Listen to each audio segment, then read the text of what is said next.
இன்றே டவுன்லோட் செய்து உங்கள் ஃபேவரட் ஷோக்களை என்ஜாய் பண்ணுங்க. ராணி வயித்துல இருக்கிற தசவதானி குழந்தைய கொல்றது மட்டும்தான். இதுல அவங்களோட சுயநலத்துக்காக யார் அந்த குழந்தைய முதல்ல கொல்லணும்னு மும்முனை போட்டி நடந்துகிட்டு இருக்க. ஆமா சம்யுதா, ராணியோட பிரசவம் வேற நெருங்கிக்கிட்டே இருக்கு. இந்த இக்கட்டான சூழ்நிலையில இந்த மும்முனை எதிரிகளை எப்படி சமாளிக்கிறதுன்னு எனக்கு தெரியல சம்யுதா. நீதான் இதுக்கு ஒரு நல்ல வழியை சொல்லணும். பொம்மி, நீ கவலைப்படாத.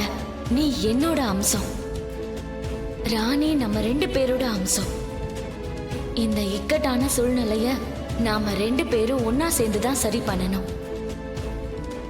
அதனால நான் சொல்ற மாதிரி நீ செய்யணும் பொம்மி. சம்யுதா, நீ என்ன சொன்னாலும் நான் செய்யறேன். எனக்கு என் வேம்பு சார் நல்லா இருக்கணும், ராணிக்கு நல்லபடியா சுகப்பிரசவம் நடக்கணும், அந்த தசவதானி குழந்தை இந்த உலகத்தை நல்லபடியா பார்க்கணும். அதுக்கு நான் என்ன வேணாலும் செய்வேன். நீ இந்த அரண்மனையில பனி மண்டலத்துல இருக்கிற வேடன் வெளியே வராம நீ பாத்துக்கணும். நான் பூலோகத்துக்கு போய் ராணிக்கு வரப்போற ஆபத்துகளையும் சங்கடங்களையும் நான் பாத்துக்கிறேன். சரி சம்யுதா, நீ சொன்ன மாதிரி கண்டிப்பா நான் செய்யறேன். நீ நினைக்கிற மாதிரி இவங்களை பாத்துக்கிறது அவ்வளோ ஒன்றும் சுலபம் கிடையாது.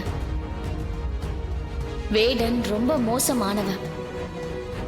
அதனால நீ எப்பவுமே ரொம்ப கவனமா இருக்கணும் பொம்மி.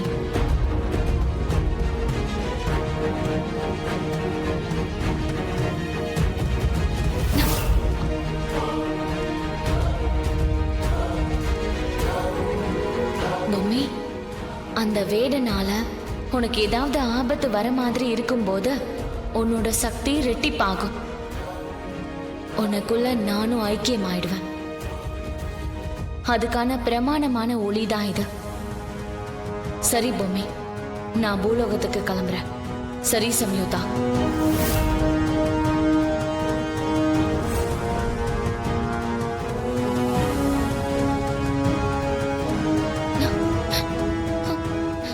என் வயிற்றுக்குள்ள இருக்கிற குழந்தைய அழிக்கிறதுக்கு 3 எதிரிங்க இருக்காங்கன்னு சொன்னீங்க. எதிரி வேடன்னு சொன்னீங்க, 2வது எதிரி அகோராதிபதினு சொன்னீங்க. ஆனா 3வதாகிற அந்த எதிரி யாரு? என்ன யோசிக்கிறீங்க?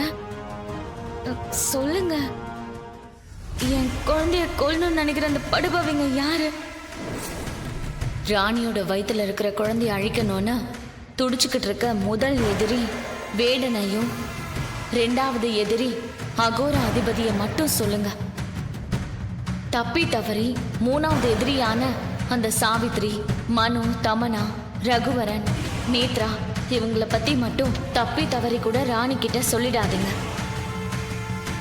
என்ன கொன்னது அந்த சாவித்ரி கும்பல்னு மட்டும் ராணிக்கு தெரிஞ்சா தாங்க மாட்டா.